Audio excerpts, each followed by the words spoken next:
This is a story that first and foremost is true.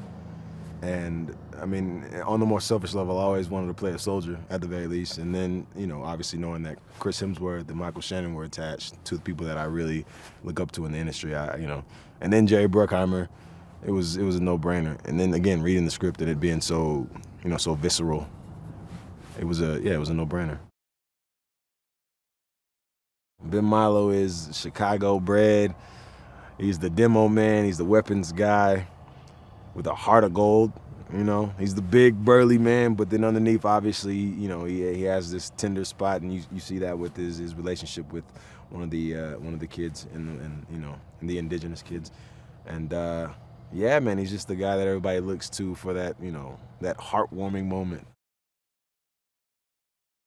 Captain Nelson and Chief Warrant Officer Spencer, those two cats, the real life cats, flew out and they spent quite a bit of time with us to kind of help us get a sense of what the story was. And they actually brought a piece of the Twin Towers, and that was just the most powerful moment on set when he brought a piece of the Twin Towers and we all just passed it around, and it was just really a moment where it just set in. Like, this is like obviously we know history, we knew this happened and it affected us, but again, to physically feel something that was it was here, it was tangible, like it just shocked your system, It brought all those emotions back, so that was very valuable.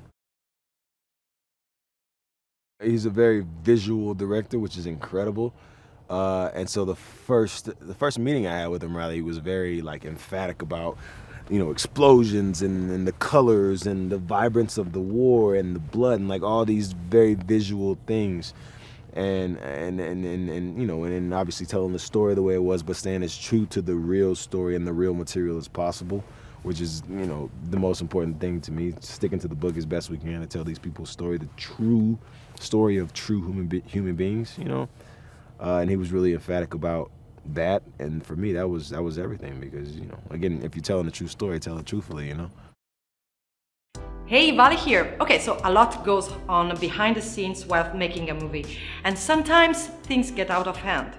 While filming Rocky IV, Dolph Lundgren punched Stallone's chest so hard his heart slammed against his breastbone, causing it to swell, and his blood pressure shot to over 200.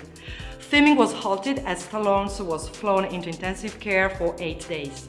Also, during the filming of Resident Evil Retribution, a platform collapsed, 16 people were injured, and the EMTs had a difficult time distinguishing actual injuries from the special effects. Okay, so if you want to watch more videos like these, hit the subscribe button and ring the notification bell so you receive the videos the moment they are online. Bye bye!